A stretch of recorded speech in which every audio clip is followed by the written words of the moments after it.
I just received notification of acceptance to the university. But the green plums dragged the black mountain behind them. He even ran away from school 3 days before classes started, because I received a threat from him. I slept with her for only 4 years. 4 years later, I'm marrying you, when I got the news. I didn't have time to read because I was standing at the doors of the express station. In my hand, I held the acceptance letter I just received from Nanjing Industrial University. I wanted to share this good news with her immediately. I almost ran home. I rushed into the house. Post a notice on the tea machine. Mom peeks out from the kitchen. A strange and complex expression. Zio Yuan by Ningbin just arrived. My heart suddenly sank. The unpleasant premonition intensified several times. What did she say? Mom wiped her hands.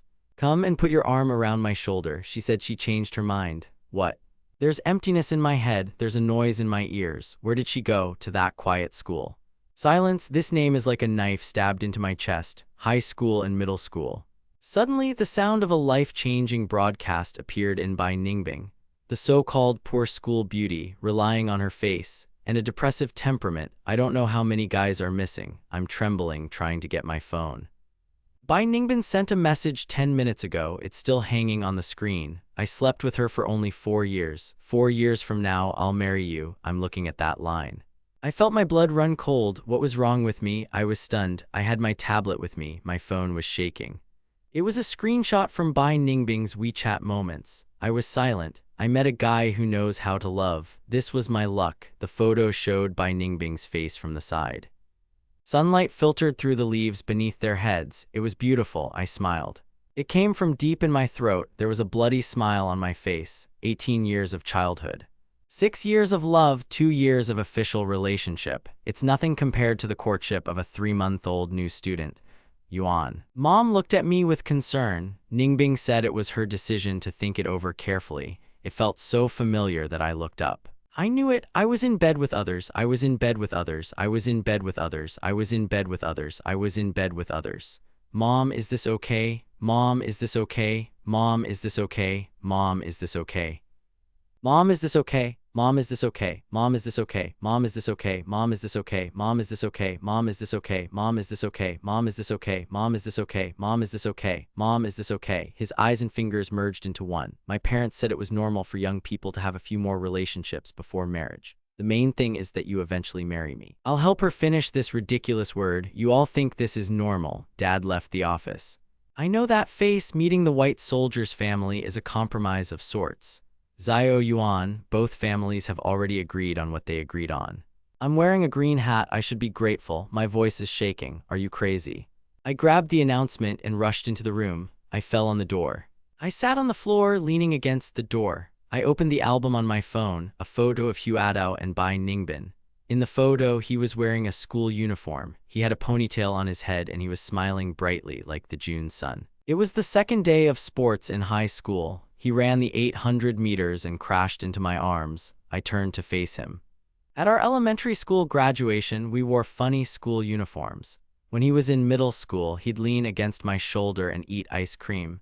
In high school, in the winter, he'd put his hand in my pocket to keep warm. 18 years of memory is as silly as riding a horse. Finally, Ding Ji appears on the phone screen of a girl named Chen Mo, who is holding the phone and thinking about something. This is Bai Ningbing Yuan. Do you understand me? I've never met anyone like Chen Mo. He needs me. I'm watching the news. There's a ring on the keyboard, but I don't know what to say. Understand that he broke our agreement. Understand her when she talks to others. Send me a marriage certificate when I'm in love. I take a deep breath and reply, Bai Ningbin, do you understand what you're talking about? She replied after a few seconds, of course I know, I just want to experience different feelings, but in the end I will marry you. Haven't we already talked about this? I looked at the screen and suddenly felt incredibly awkward. It turns out that feelings can be so obvious in her eyes. Everything is done according to plan, just like in childhood. Today, play dad, tomorrow doctor. The role can be changed at will. Why didn't you tell me beforehand that you had changed your mind? I asked. The dialogue reveals the other side entering. It lasted a long time. The last one was truly like, I'm afraid you disagree. But the quiet school was only large enough for me to make a wish to be with him. I close my eyes and feel the sun. But father opened the door. Zio Yuan came out to talk. He couldn't refuse father. In the living room, Bai Ningbin's eyes turned red. I saw this and came over to take my hand. Xiao Yuan, don't do this. I pulled my hand away. Step back, don't touch me. Bai Ningbin's tears immediately began to flow down his cheeks. How can you do this? We told you we'd be together forever. Say okay. I'm cold. Did you say you'd go to Nanjing Industrial University together? Or did you say you and the others slept for 4 years? Come back and marry me, Fang Yuan. Bai Ningbin's father is very happy. Pay attention to your words. I turned to him. Uncle, do you think your daughter's practice is appropriate? Bai Ningbin's father suddenly laughed. Young people, it would be nice to experience a few more relationships. The main thing is that, in the end, you marry me. I'll interrupt her. This is your family's upbringing, Yuan. My mother found me. How to talk to elders. I looked around. Suddenly, a terrible fact dawned on me. There were 4 adults present. No one thinks Bai Ningbin's practice is wrong. Their faces have such a cerebral expression, as if they're discussing what to eat tomorrow instead of considering a person's feelings and dignity. My voice is muffled. Do you really think this is normal? Bai Ningbin's mother came to visit. Talk like a child, Yuan. You're still young. You don't understand what feelings are. Ningbin loves Chen Mo now. Let him enjoy it. Once the freshness wears off, it will naturally return to you. I'm looking at Bai Ningbin. Do you think so too? She bites her lip and nods. The silence is something special. But I promise that after 4 years, enough is enough. I get up. I'm not your toy, not a backpack to decorate and pamper. I rushed back to the room and began frantically packing my suitcases. The Nanjing Industrial University report deadline is in 3 days, but I don't want to spend another minute in this ridiculous place. Bai Ningbin caught up with me and hugged me from behind. Xiao Yuan, don't go. I was wrong. I felt her body temperature and vibrations in the place where she was originally located. These used to be the hugs I most desired, but now they only fill me with disgust. Bai Ningbin, I didn't turn around. Do you know what love is? She stunned. Love is not a battle. Not to remain behind the scenes, I gently broke her arm. If you truly love Chen Mo, just love him. If you love me, don't hurt me like this. She cried even harder. But we have 2 families. There are not 2 families. I finally turned around, just you and me, and you chose silence, say nothing. 4 years later, marry me. The adults in the living room are still talking. I heard Bai Ningbin's father laugh from time to time. It's normal for young people to cause trouble. In a few days, everything will be fine. At that moment, I understood everything completely. In the value of these 2 family relationships, my feelings are completely unimportant. What matters is what they agreed upon 20 years ago. What matters is how it all ended at first glance. But how messy the process was, no one cares. The next morning, I left home with my luggage. My parents stood at the door and talked like children. In the end, I uttered just one phrase. When I left, I didn't turn around. I didn't tell them I'd bought a 3-day ticket to Nanjing, the beginning of my new life. I turned on my phone on the train. A dozen unread messages from Bai Ningbin, and a reminder to reply, the last one. Yuan, you'll wait for me, right? We have a lead here. I laughed and blacked out all her contact information. 18 years of love. It turned out to be nothing compared to the 3-month courtship with the new student. But what saddens me even more is not Bai Ningbin's betrayal, but the support and praise from 2 adults for that betrayal. The scenery outside the window quickly recedes. Just like in my previous life, I close my eyes and tell myself, from now on, you will live only for yourself. The Nanjing Industrial University camp is very lively. I quickly finish my report. I take the dorm key. I follow the volunteer into the dorm. Classmate, you're from the Mechanical Engineering Institute, right? I was suddenly stopped by a guy with a ponytail. I'm Su Qing, second in command of the familiar surroundings. I nodded and smiled. Fang Yuan looked at me with his head down, dissatisfied, and parted ways with me.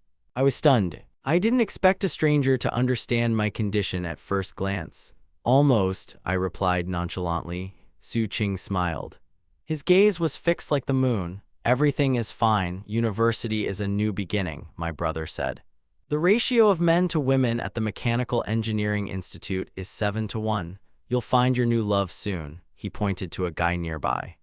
This is my brother Su Yang. You're one of my roommates. I'll show you to the dorm first. There are 4 people in the dorm. When I arrived, 2 people were making the bed. Su Yang is just Su Qing's brother.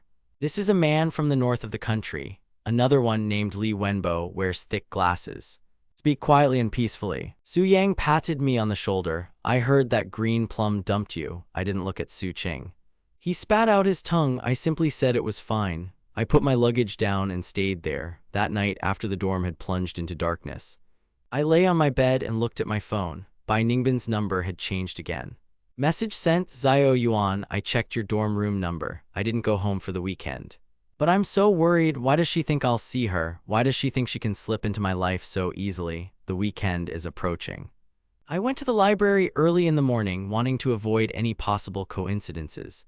But when I returned to the dorm after lunch, I still saw Bai Ningbin downstairs. She was wearing a white dress and her hair was loose. She looked pure and beautiful. When she saw me, her eyes lit up and she called out to me, Zio Yuan. I took a step back. Why are you here? I miss you. She wanted to grab my hand. I dodged. Where is Chen Mo? I asked coldly. Her eyes flashed. He's working. So you came to Nanjing to find me while he was working. I can't believe my ears. Bai Ningbin, what the hell are you trying to do? Her tears are streaming down her face. Zio Yuan, don't do this. I miss you so much. Chen Mo and I are stopping. I raised my hand to stop her. I don't want to listen to your nonsense. We broke up. Are you angry? She suddenly became agitated. No, we haven't broken up, just for now. I'm currently dating someone I laugh at, Bai Ningbin. Listen to what you're saying. She cried even harder. You've changed. You've never treated me like this before. Yes, I've changed. I calmly replied, because I finally saw what kind of person you are. She suddenly rushed towards me. Zio Yuan, I was wrong. I broke up with him, okay? Let's start over. I didn't have time to push her away. A familiar voice rang out from behind me. Brother, your book is here. Su Qin's voice was filled with fury. I turned around and saw him standing a few steps away. He was holding a manual on theorem mechanics. I glanced into the dining room. Bai Ningbin immediately perked up. Who is she? Su Qin looked at me. She glanced again at Bai Ningbin's bag hanging on me, laughing sheepishly. I'm her roommate's sister. The book is here. I'll leave first. She put the book down and turned to leave. Bai Ningbin suddenly ran over to stop her. What's your relationship with Zio Yuan? Su Qin asked, a puzzled expression crossing her face. I said I was his roommate's sister and screamed. Bai Ningbin, what are you even doing? She turned around. She looked at me with tears in her eyes. You fell in love so quickly. I caught my breath. He walked over and picked up the book. Then he grabbed Su Qing's wrist. Come on, I'll treat you to some milk tea, Bai Ningbin called from behind. Fang Yuan, you dare? I didn't turn around. I pulled Su Qin away and quickly left. Before I turned the corner, I simply let go of his hand, sheepishly apologizing. Sorry, she's a bit of a weirdo, an ex-girlfriend who attracts attention. Almost. I laughed. We actually grew up together. I thought I knew her, if Su Qin had anything to say. Green eyebrows, that's even more offensive. We went to the milk tea shop near the school gates. I ordered him a cup of cheese tea and got myself some lemon water. Su Qin bit into his straw. She's the one who changed the shape of her eyebrows for another guy. I was surprised to hear that. How do you know she changed her eyebrows? You talk about it in your sleep at night. He laughed at me and I covered my face with my hands. God, not this. He patted me on the shoulder. My brother didn't hear them. They were sleeping like logs. I couldn't help but laugh. For the first time since I received the notice, that smile was genuine. To be honest, Su Qin suddenly became serious. Doesn't his behavior seem strange to you? She's dating someone and then she sends you a marriage certificate. What's even stranger is how adults view it. I think it's normal. I shook my head. They've bound us together since childhood. It's like our feelings. It's something they can arrange at will. Su Qin made a disgusted expression. It looks like a feudal society doll. Almost. I sighed, a little more perversion. Let her have fun carefree before the wedding, just marry me eventually. What are you going to do? Su Qin asked if he would give up so easily. I looked into the distance.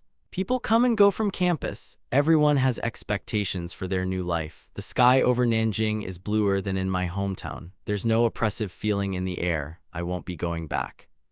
I said it myself, no matter how many times she comes, no matter how much pressure two adults put on us, I will decide my own life. Su Qin raised his cup of milky tea.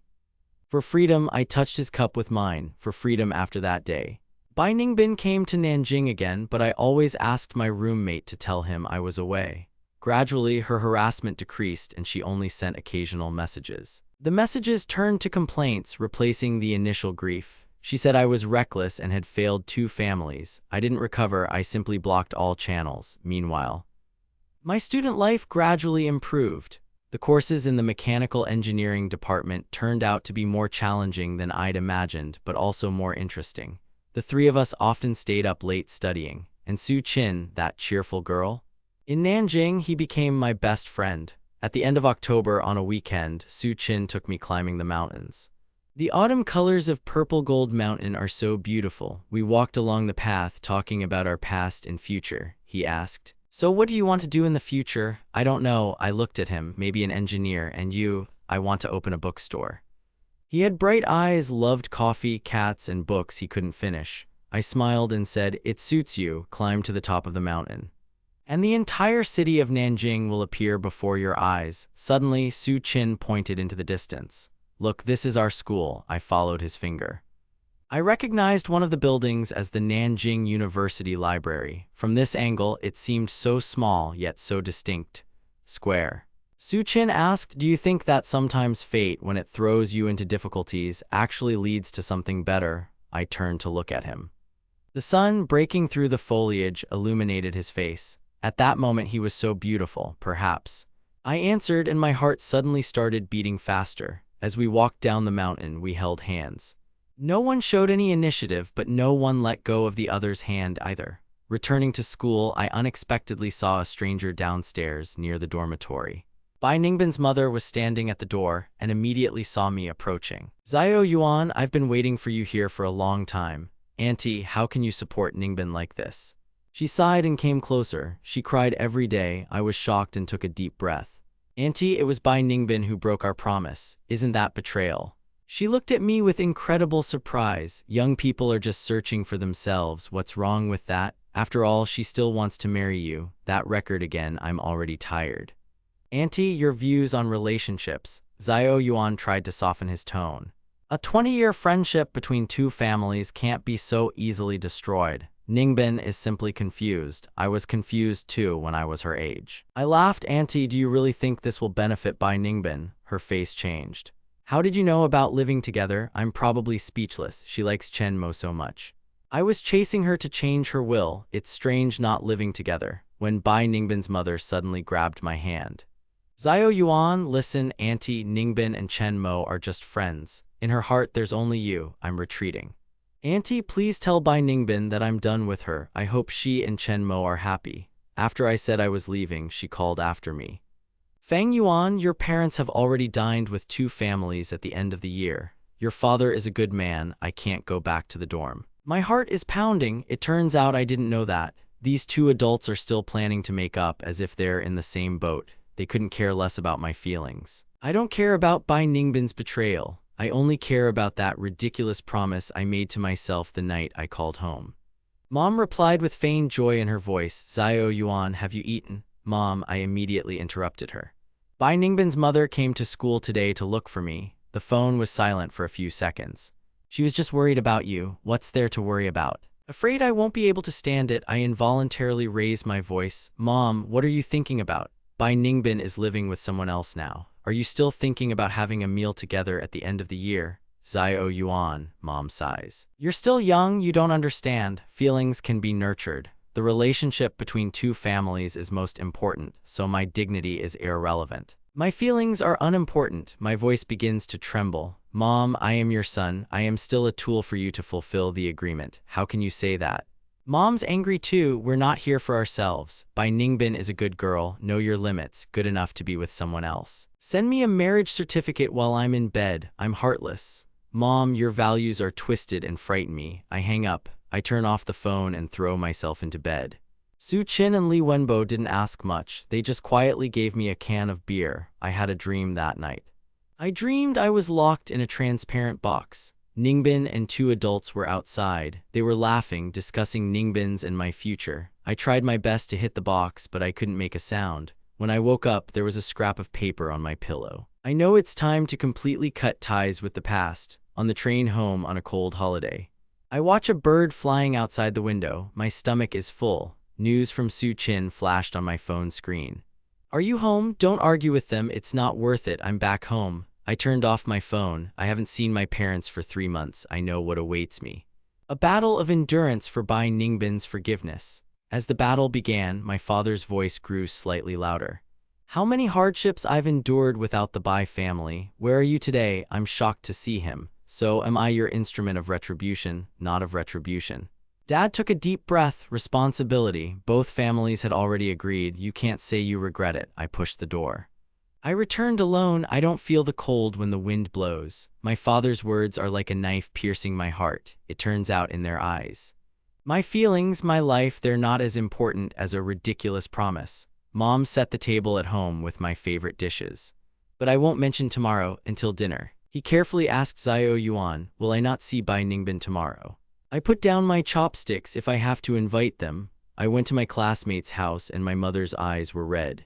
Don't you understand us? Ningbin's mother called me every day. Her daughter betrayed me. What kind of face does she have to cry? I stand up. Mom, do you think I should be grateful for putting up with Bai Ningbin's betrayals and all that for 4 years, then a plate of joy and happiness? Why are you so bad? Mom, get up. What's wrong with young people talking about love? Just marry me after all. I look at her and suddenly feel very strange. This is the one who gave birth to me and raised me. These are their values. Mom, my voice trembles.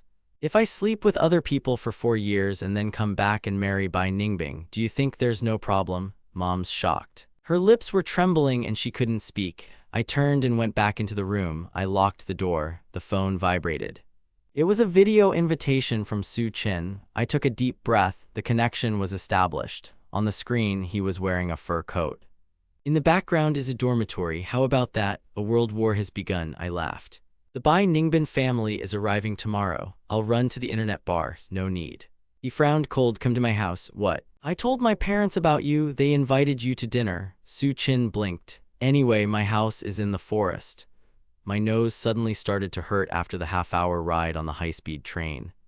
Su Qin, don't be upset. Don't forget to bring gifts. My dad likes to drink tea. He laughed and hung up. That evening, I turned around.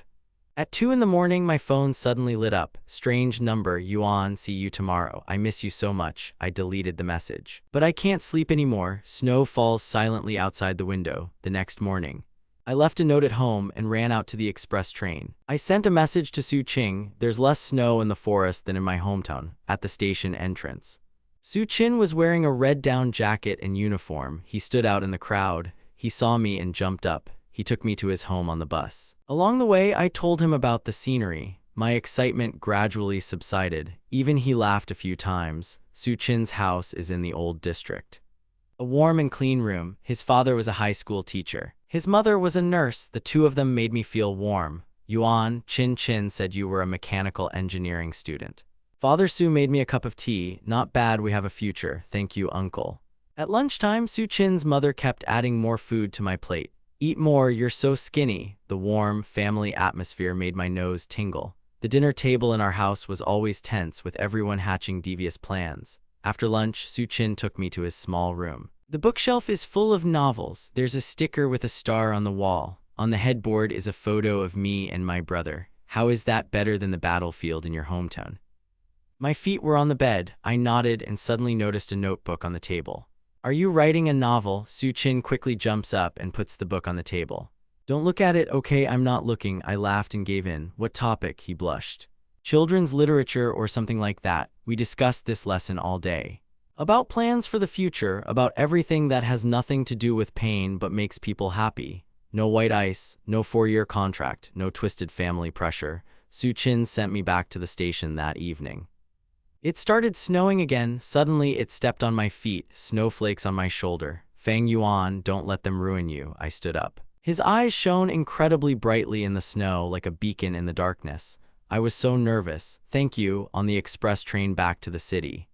The phone was shaking, dozens of missed calls from my parents and Bai Ningbin. There was also a message from my mother, you've disappointed me so much. I turned off my phone, looking out the window at the dark night. This time I didn't cry, the rest of the days. I left early and returned late. I avoided all family gatherings. My parents were disappointed in me, but I won't mention Bai Ningbin anymore. I thought that was the end of it. Until the day Bai Ningbin showed up at my door, he was much thinner. His eyes were red. I just saw it and wanted to go upstairs. Xiao Yuan, stop. If something's wrong, why are you hiding it from me? She cried. I went to Su Qin's house to look for you. He said you weren't there. I was cold. Did you go to Su Qin's? I checked your call history.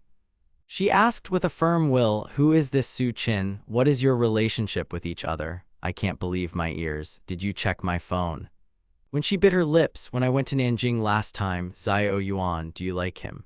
It's none of your business. I turned and left. Bai Ningbin pulled me by my clothes. Yuan, I broke up with Chen Mo. We can start over. I shook her hand off. Bai Ningbin, it's over, from the very day you made your choice. No, she screamed. We agreed to get married in 4 years. You can't love anyone else. Her voice attracted the attention of the neighbors. I was angry and silent. She said that Ningbin was crying in the living room. He didn't love me at all. He just used me to annoy my family. He didn't say anything. He made me suffer. Bai Ningbin's voice was almost inaudible. I was with him twice. What? The first time was last October. She was shaking. The second time was last month. The doctor said I might have trouble getting pregnant in the future. I felt a little tightness in my chest. Even though we've separated, I can't remain indifferent when I hear that the person I once loved has suffered. Bai Ningbin, I don't know what to say. Do your parents know? She shook her head. Only you know, Zio Yuan. Now I only have you. I take a deep breath. You need to see a psychologist. I can help you find a professional, but it's over between us. You still won't forgive me. She suddenly became agitated. I feel so bad. Chen Mo abandoned me. Now you have to abandon me too. It's not a question of forgiveness or unforgiveness. I'm trying to stay calm. We broke up a long time ago. What you need now is a doctor, not this complicated relationship that ended long ago. Bai Ningbin's gaze suddenly took on a frantic expression. Could Su Qin really be right? I want to kill him. She grabbed my shoulder. Bai Ningbin, calm down. She ran to the kitchen. I'll grab a fruit knife. I want to kill everyone who took you. I felt scared. I rushed after her to stop her. During the struggle, the knife accidentally grazed my hand. Blood gushed out. Seeing the blood, Bai Ningbin suddenly came to. She sank to the ground and cried, I'm sorry, Yuan, I didn't mean to. I bandaged the wound, called an ambulance, not for her, for myself. Bai Ningbin was forced to be sent to a psychiatric ward. The result was a nervous breakdown due to stress. Bai Ningbin's parents and my parents met in the hospital corridor. Bai Ningbin's mother almost fainted. How could this have happened? My little daughter, my hand was completely covered in bandages. I said coldly, are you happy now? My father tried to calm me down. Now wasn't the time to talk about it. The doctor came over. The patient needed inpatient treatment. The family asked to formalize the procedure. I turned and left. Bai Ningbin's father suddenly tugged at my sleeve. Yuan, Ningbin is calling you by name. Could you? No, I pulled my hand away. I'm not her medicine. Leaving the hospital, I took a deep breath. The sun was blinding, but I didn't feel like crying anymore. I took out my phone and called Su Qin. Hey, he said, his voice tinged with concern. What happened, Yuan? I asked hoarsely. Can we meet? Let's meet at the cafe near the school. Look, your bandage. Su Qin ran up to me excitedly. What happened? He asked. I told him everything right up to the incident with Bai Ningbin. Su Qin covered his mouth as he heard about the recent threat. His eyes glistened with sympathy. Oh my God, he took my hand. Are you okay? I smiled weakly. It's in the past, it's not your fault, Su Qin said firmly. She needs professional help, not your sacrifice. I nodded. Suddenly noticing the notebook lying in front of him, I asked, writing novels again? Su Qin tried to cover the notebook with his hand. I noticed my name. Are you writing our history? I asked in surprise. He blushed. It was just a creative reworking. I was curious to take a closer look. I discovered he'd described our meeting. Everything was so romantic and bright. Even the image of Bai Ningbin had been reimagined. Like a tragicomic villain, I hastily snatched Su Qin's notebook. Don't look at the draft, but it's well written, I laughed. I'm just too perfect here. A look of confusion crossed his face. The sun shone through the window pane. I suddenly realized this guy had long since become someone special to me. Su Qin has become the most important person in my life, and I realized it myself. Thank you. For what? For being there. He froze, then his face slowly turned red all the way to his ears. Idiot, he smiled quietly, accepting this spring of our new life. Su Qin had prepared a birthday surprise for me. I was conducting an experiment that day, but some unknown force pulled me to the back slope of the school hill, where the birthday candles were already burning in the setting sun. They formed the number 20, and in the middle of this composition stood Su Qin in a soft blue dress and with a small cake in her hands, ready to congratulate me on the holiday. She called out to me with a smile, "There you are." My heart was pounding with surprise and delight. How did she even know my birthday? She simply stuck out her tongue playfully and told me to make a wish. I obediently lit my eyes, wishing for the most secret thing I've ever known in my 20 years, that this moment would last forever. Opening my eyes, I was drowned in Su Qing's loving gaze, which reflected the soft lights of the candles, and at that moment I was filled with absolute, incomparable happiness because I am Fang Yuan. When she quietly uttered those very words, "I like you," the entire world around me seemed to dissolve into silence. Looking into her face, I finally clearly heard the voice of my own heart. This amazing girl warmed me with her rays and healed all the old emotional wounds, so in response I heard my own confident voice, "I love you too," after which she laughed joyfully. Rising on her toes, she gently touched my cheek with her lips, and at that very moment all the candles around us went out at once, leaving us alone with the approaching night. We walked back to the dorm hand in hand, neither of us wanting to break the magic, even though Su Yang had long since left, forcing me to even close my eyes before leaving, until Su Qing suddenly spoke again. "By the way," she said unexpectedly, "how's Bai Ningbin been doing lately?" I just shook my head. After he was discharged from the hospital, he added me on WeChat, but we didn't communicate. I never accepted his request, although from time to time strange messages still arrived from unknown numbers, the frequency of which, fortunately, was extremely low, which only made me sigh heavily. Su Qing immediately squeezed my hand encouragingly. "Don't bother yourself with nonsense, today is your birthday, so just be happy," and I obediently nodded in agreement. Looking out at the endless sky, I suddenly realized how far behind all the past pain was, because time inexorably moved forward, imperceptibly leading us to the 4th semester of study. Su Qing and I had been dating for over a year, and our relationship was strong and harmonious. He had successfully entered graduate school at the university, and I had been offered a prestigious job in Shanghai, and now the day had arrived for our official graduation. We posed in our formal uniforms for memorable photos under the bright summer sun on campus, but just as we were about to gather for the Bo Sui Award ceremony, a familiar silhouette appeared at the main gate. It was Bai Ningbin, dressed in a white dress with his hair much longer than before, and next to him was a 3-year-old child named Xiao Yuan. He called out to me quietly, promising to wait in the same place, and although Su Qing immediately sensed something was wrong, I only nodded silently in response, confirming my suspicions. Su Qing cast a wary glance at the child. "Is it by any chance?" "I have no idea," I interrupted her quietly. Bai Ningbin said that the doctors diagnosed him with a diagnosis that makes it extremely difficult to get pregnant. Meanwhile, Bai Ningbin was slowly approaching, and the boy was clinging tightly to his hand, suddenly asking loudly, "Mom, is this Dad?" which literally made the blood in my veins freeze. Bai Ningbin waved his hands in fear. "No, baby, it's just Mom's friend," and then raised his piercing gaze to me. That look was all too familiar to me, and he immediately said, "Xiao Yuan, can I have a word?" Su Qing silently squeezed my hand and quietly said, "I'll wait for you there." After seeing her off with a grateful look, I turned to Bai Ningbin and asked coldly, "What do you want?" To which he bit his lip and replied, "I finally finished my studies." "Do you remember our agreement?" "What agreement?" I snapped. "A 4-year agreement." His voice grew quieter and more uncertain.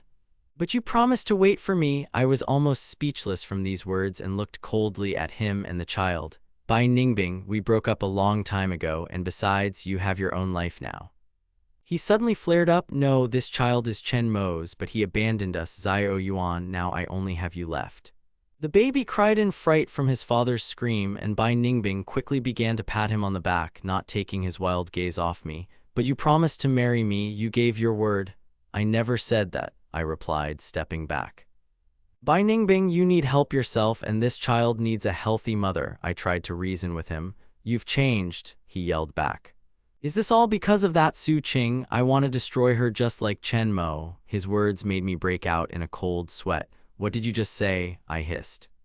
Bai Ningbin instantly stopped short, realizing that he had said too much. His face turned white as a sheet. "I didn't mean to. She fell on her own." I felt. Looking at him, I suddenly understood everything. There was an ominous silence, and he shook his head furiously. "Last month the police decided it was an accident. Standing in front of this man I once loved was more than I could bear." Now standing in front of me was not just my ex-lover, but the mentally unstable killer Bai Ningbin, the very sight of whom made me sick, and I squeezed out, "You need to surrender to the authorities." "No, she ran away with the child," he shouted. You will regret this, Fang Yuan, and you and that bitch will pay dearly for everything. I froze in place, my legs numb from shock, until Su Qing ran up to me, worried. What happened? What did that crazy woman want from you? Watching Bai Ningbing's retreating figure, I took a deep breath and replied in a low voice. Qing Sheng let it slip that he was the one who killed Chen Mo Su Qing, this child. He belongs to him. Answering mechanically, I understood that I urgently needed to call the police, but at that moment, when I was in complete disarray, the phone almost fell out of my trembling hands. Having barely completed the call and hung up, I felt Su Qing's strong embrace envelop me from all sides, and her gentle voice repeated, "It's all over, I'm here, I've returned to you." Inhaling the familiar scent of her hair, I realized with absolute clarity, this is my real life and my conscious choice in which no one is allowed to ruin our destinies with perverted intrigues. No madman would ever harm those I cared about again, and immediately after the graduation ceremony we walked out of the university gates, holding hands tightly in the rays of the warm sun. Our shadows merged together on the asphalt, forming an inseparable figure, symbolizing our common future, for which I was ready to do anything. With a slight smile on my lips, I tenderly kissed her forehead, looking forward to our wedding in Shanghai, which was scheduled for the second spring after graduating from university in a quiet, cozy church in the suburbs. We decided to invite only our closest friends, as Su Qing insisted on an intimate ceremony, rightly believing that a true celebration is created for two, and not for show in front of the whole world.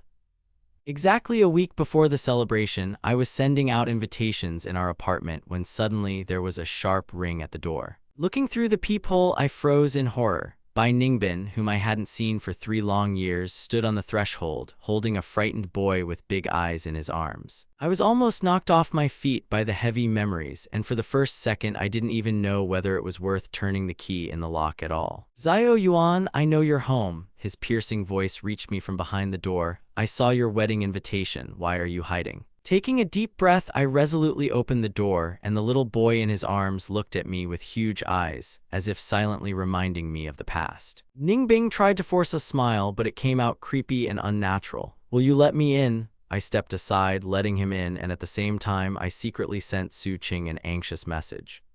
Stepping into the living room, Bai Ningbing looked around the room and paused for a second in front of the wedding dress hanging on the wall, quietly exhaling, "What a beautiful dress." "Why did you come?" I asked bluntly as he lowered the boy onto the sofa. He obediently folded his fingers, and Bai Ningbing stared at me.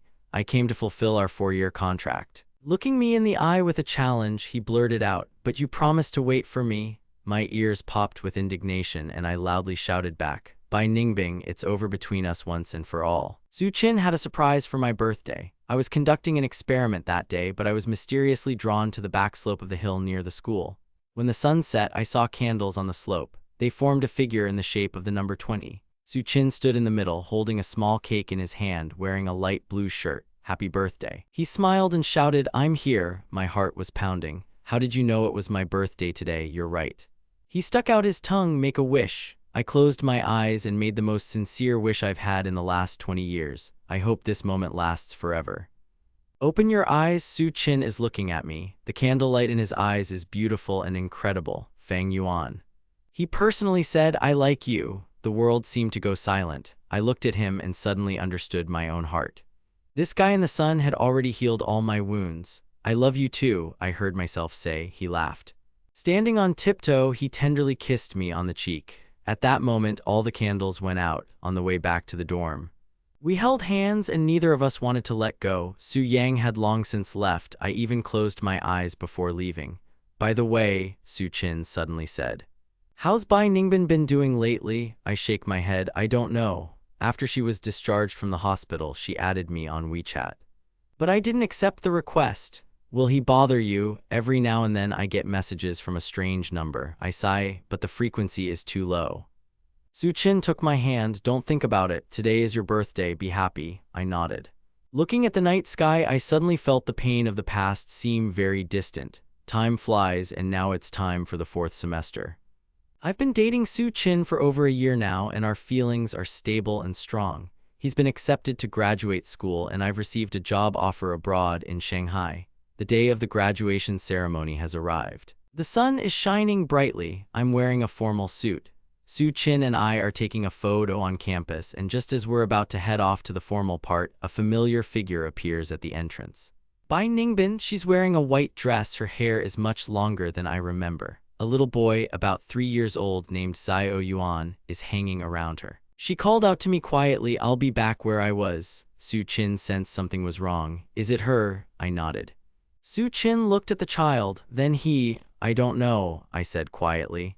Bai Ningbin said the doctors diagnosed her with a condition and she was having difficulty getting pregnant. Bai Ningbin walked in slowly. A little boy grabbed her hand tightly. "Mom, is this Daddy?" he asked. My blood immediately ran cold. Bai Ningbin quickly shook her head. "No, baby, it's just Mom's friend." She looked up at me.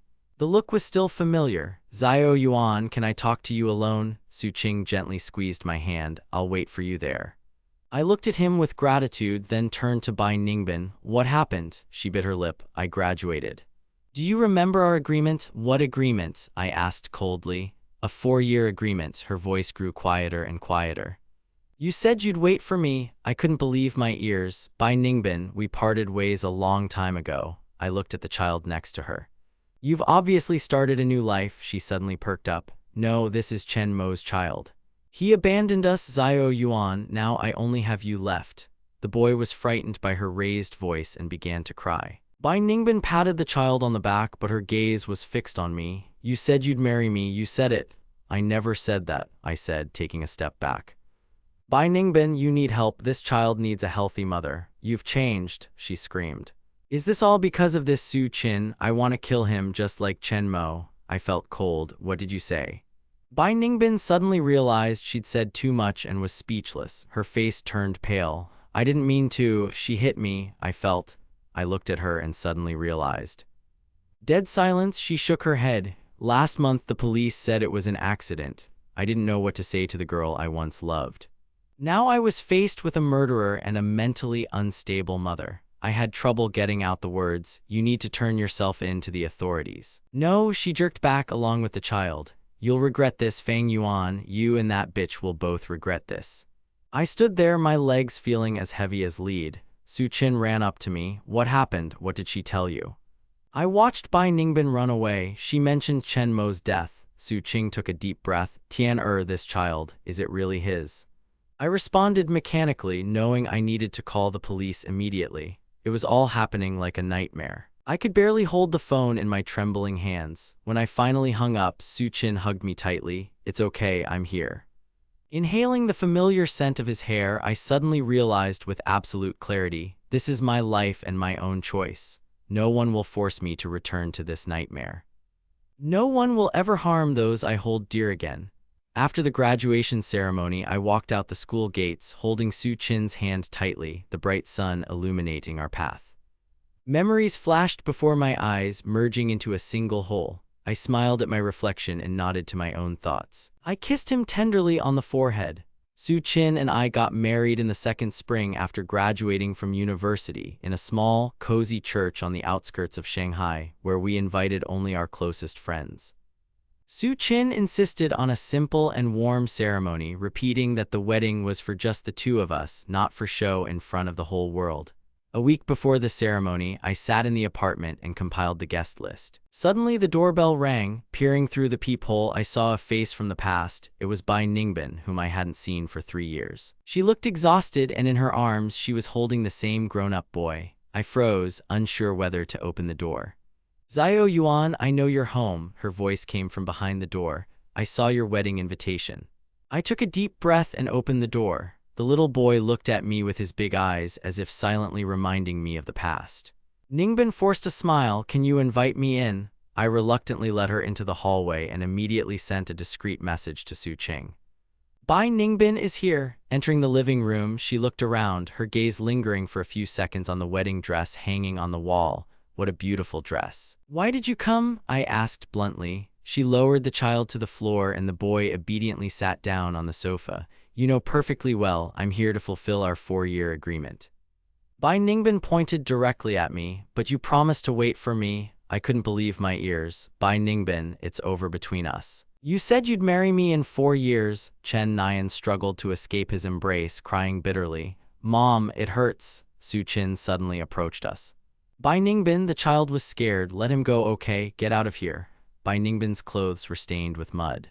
Don't touch my child. At that moment, Chen Nian bit Bai Ningbin's arm. Bai Ningbin felt a sharp pain, but he held back and the frightened child fell to the ground. Su Qin immediately rushed to the child's aid.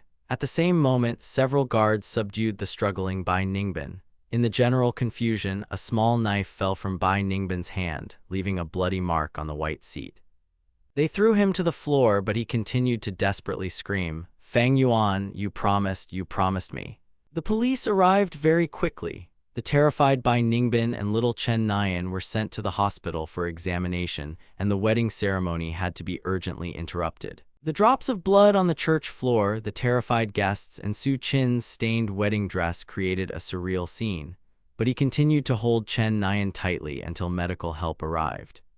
"Excuse me, but I want to announce to all the guests that our wedding is continuing." Su Qin took my hand, restoring my confidence. He wiped away the tears that had welled up and said calmly, "Holy Father, please continue." And so, in the now empty church, where there were no more traces of chaos, I exchanged rings and kisses with Su Qin. No unnecessary music or loud congratulations, just hands trembling with excitement and absolute understanding in each other's eyes. On the third day after the wedding, we received a call from the hospital. While in a pretrial detention cell, Bai Ningbin attempted to commit suicide with a toothbrush but was revived just in time. "He wants to see you," the officer on duty said over the phone. After discussing everything with Su Qin, I decided to go there. In the empty conference room of the psychiatric hospital, Bai Ningbin's wrists were carefully secured with medical straps. His face was as pale as a blank sheet of paper. Seeing Su Qin enter with me, his eyes gleamed strangely, but there was no flash of madness this time. "Zhao Yuan," his voice was quiet and eerie. "I want to tell you a secret." I squeezed Su Qin's hand tightly. "What secret?" "About Chen Nian." Bai Ningbin gave a strange grin. "He's not a quiet child at all, and you think you know the truth? Whose is he really? I have no idea myself." He laughed bitterly and madly. "In my second year of college, I slept with a lot of people. Chen Mo accidentally found out about it and beat me up, so I guess I wasn't even sure about anything." But the point was clear. Chen Mo's real demise was not due to banal school bullying, but because he delved too deeply into the shady dealings of his shady companions. "Why are you telling me all this?" I asked bluntly. Bai Ningbin's gaze became completely meaningful for a second. "Because I wanted you to know you escaped this hell just in time. If we had stayed together then, my life would have turned to ashes." But I looked at him and understood. This once vibrant man was now completely broken. I no longer recognized the stranger across from me and finally asked the question that had been tormenting me for years. "Why did you change your name then? Was it really only out of fear of the past?" He was silent for a long time. "Because I was afraid," he finally answered quietly, lowering his head. "Of what exactly?" "Afraid you'd find out what a worthless monster I really was." Tears rolled down his cheeks. "I didn't deserve you. Zhao Yuan never deserved a guy like you." As he left, Su Qin hugged me tightly by the shoulders.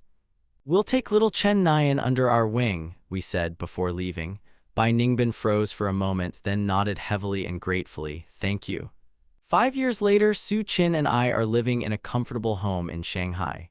Little Chen Nian has undergone extensive rehabilitation, and although he's still far from fully recovered, his condition has noticeably improved. A genetic test long ago confirmed that the boy is not related to the Bai family by blood. We decided to keep this bitter secret forever. Chen Nian was completely innocent. He simply needed genuine care.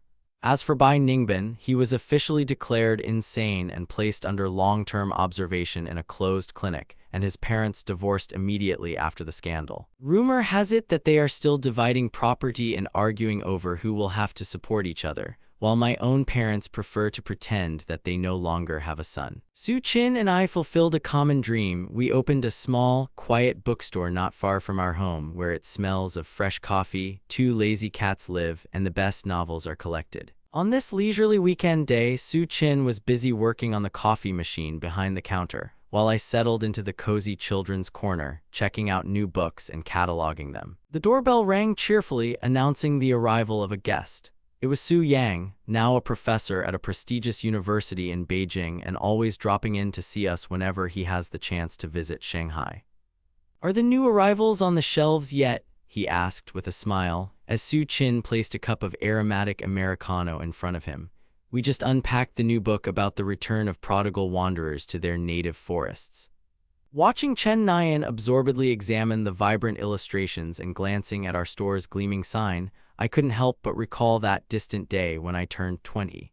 Su Chin had said to me on the top of the hill, "Sometimes fate deliberately pushes us into the sharpest turns." And he was absolutely right. That boy who had once been betrayed and left alone in the ruins eventually found true happiness, something he had never even dreamed of.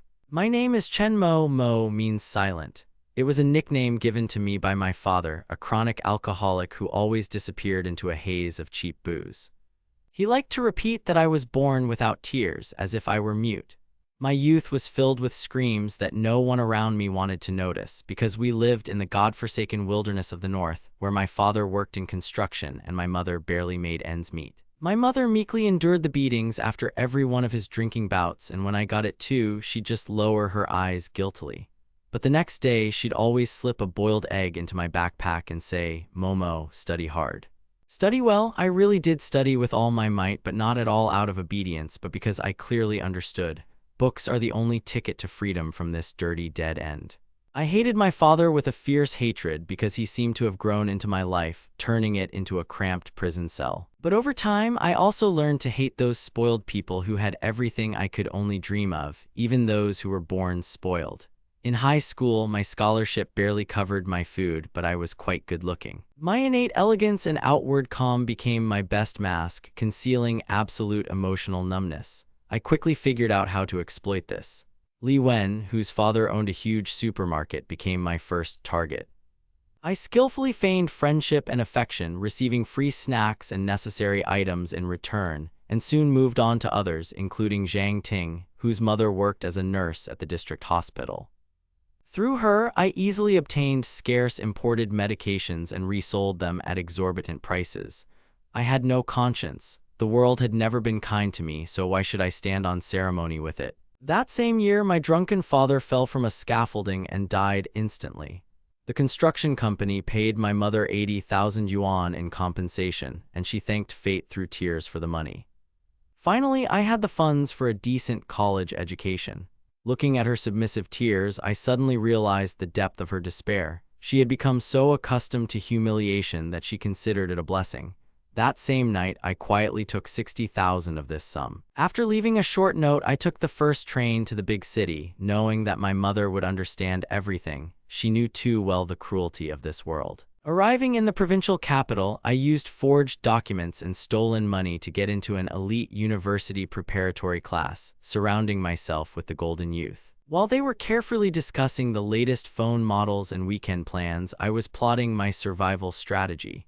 It was there that I first noticed Bai Ningbin, a simple guy with a naive, trusting expression. Most importantly, I overheard him talking to friends. His father was a mid-level official in a stable government agency, and the family owned 2 apartments.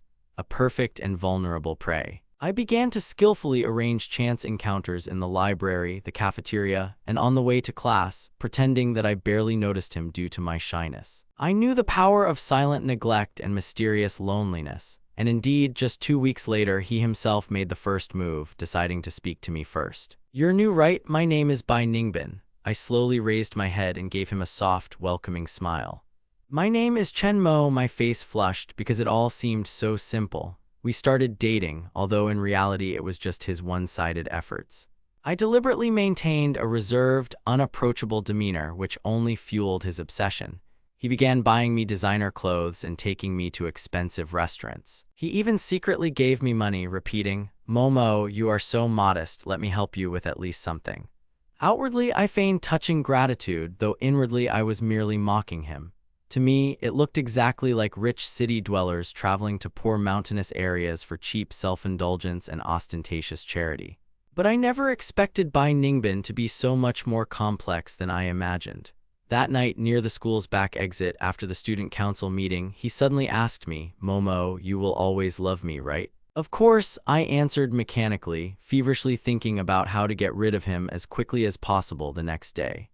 A new target had already appeared in my plans, Liu Fei, a high school student whose father worked in the education department. At that moment, Bai Ningbin suddenly froze and pulled a small box cutter from his bag. "You're hanging around on the side, you think I don't notice?" He laughed so creepily that goosebumps ran down my spine. "If you dare betray me, I will kill you and then commit suicide." The blade lightly scratched his wrist, leaving a thin streak of blood. Seeing that blood on his white skin, I realized for the first time that I'd crossed the line and done something wrong. The next day, I inquired about Bai Ningbin's past and learned about his childhood friend, Fang Yuan. Their families were close friends, and everyone around them was sure they would marry one day. But Bai Ningbin himself was completely unsatisfied with this predetermined state of affairs. He craved true, dramatic love. At first, I thought I was the perfect object of this passion. For rich, spoiled teenagers, it's simply a dangerous game of rebellion, but now I finally understood the reason for his cruelty. He was taking out all his anger on me for the total control he exerted over his family. Realizing this, I tried to distance myself, but Bai Ningbin's reaction exceeded my worst expectations. He began following me around and checking my phone. He even threatened to tell the whole truth to my other girlfriends. Yes, besides him, I was having 3 other affairs at the time. Li Wen, Zhang Ting, and Liu Fei sincerely believed me and had no idea I was being deceived. Bai Ningbin figured everything out down to the last detail. However, he didn't make a public scene. Instead, he demanded that I immediately break with everyone else and belong exclusively to him, adding with a frightening smile. He'd already managed to send compromising photos of our bed to the school forum. Only then did it dawn on me how much I'd underestimated this quiet guy. Behind the fake rabbit skin was a real, venomous snake. On the eve of the entrance exam, Bai Ningbin did something crazy. He secretly changed his documents and applied to the same university college I was aiming for. "This way we can be together forever," he smiled sweetly at me, and I told Fang Yuan straight out that he can wait for me for at least 4 years. Looking at him, I felt a chilling dread. Turning to Li Yijin, I realized this wasn't love. It was the pathological obsession of a sick person, though it was undeniable that her family connections also provided me with a certain advantage. For the next 3 years at least, my living conditions were completely secure. Life with Bai Ningbin turned out to be far more stifling than I thought. He literally followed me around, never leaving me a chance to look at anyone else, and the worst part was, his father was starting to suspect something. His family's funding stopped, and for the first time, we began to have heated arguments about money. I'd snap at him for no reason, accusing him of no longer even being of financial use. In response, he screamed hysterically that I'd never truly loved him, but only loved the money and gifts he gave me. And he was right. Who would willingly get involved with such a madman? In my second year, Bai Ningbin unexpectedly became pregnant. I insisted that he abort the child, and he eventually agreed, setting a strict condition: I had to marry him after graduation.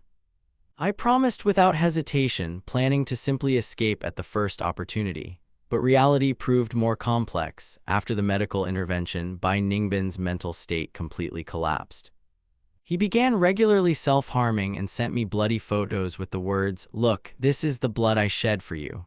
Several times, I came close to reporting it to the police. But each time, I stopped myself with the thought that if this scandal came to light, my entire reputation and all my other connections would collapse. So I had to put on the mask of a caring partner again and promise that everything would be fine. This tactic worked without fail. Bai Ningbin instantly calmed down, turning into a meek and obedient person, and I continued to play my dangerous double game. No one within the walls of the new educational institution knew about my dirty past, and I skillfully built new profitable connections. For example, with the vice chairman of the student council, Zhao Lin, whose uncle held a high position in a large corporation. I weaved between people like a tightrope walker over an abyss, making everyone think they were the only one for me. And Bai Ningbin remained the most difficult and toxic project of my life. In his second semester, Bai Ningbin became pregnant again. This time, he categorically refused to have an abortion, citing doctors' warnings that he would never be able to have children again. "Then go ahead and have the baby," I said indifferently. I cynically thought he'd raise the baby himself. At first, he cried bitterly all night, but in the morning, a terrible, unhealthy calm returned to his eyes. "Okay, I'll give birth to this child. And then the 3 of us will live a happy family." Looking at his strange, frightening smile, I felt a chill down my spine. This wasn't a compromise at all, but the beginning of the end. Bai Ningbin's obsession had become so intense that after the baby was born, I tried to visit his rented shack on the outskirts of town as little as possible while he secretly siphoned money from his family for diapers. I was completely absorbed in my studies and searching for a promising job, desperately trying to escape this cycle. By the time I graduated, luck smiled on me. A large company in Shenzhen offered me an excellent position, with a high salary and housing provided. I kept everything a closely guarded secret, planning to graduate and disappear to another city, but Bai Ningbin found out. That fateful night, he ambushed me in the dorm, clutching a crying child to his chest. His eyes were madly red. "You have to take us with you." Trying to calm my growing panic, I tried to speak to him more gently. "I'm just going on a reconnaissance mission. I'll get settled in, and then I'll pick you up right away." But in response, he only gave a quiet, bitter laugh. Leaving the baby in the care of a passing student with the words, "Hold him for a second," he slowly pulled the very knife from his pocket. Then everything blurred into a bloody shroud of a struggle for survival. Do you remember that flash of a blade? Do you remember your own piercing scream in the silent room? Did you really think you could just throw me out of your life? Feeling the hot blood pouring into my chest, for some reason I didn't feel any physical pain. It was only wildly cold, piercingly and endlessly cold. Bai Ningbin knelt down next to me, smearing blood across his face, and sobbed loudly, just like an abandoned child. "Momo, please don't die. I love you so much." Looking at his tear-stained face, I suddenly realized with absolute clarity, we deserve each other. I was a cynical liar, exploiting others' feelings for his own gain, and he was a madman, ready to make any sacrifice for the illusion of love. We are both creatures of this twisted, cruel world. At the very edge of darkness, I suddenly remembered my mother. What was she doing now in that musty house, full of cheap alcohol and beatings, still waiting for a son who would never return to her? The last sounds of fading consciousness merged with the howl of police car sirens and the distant laughter of children outside the window. Now we are bound forever, forever free in our eternal nightmare.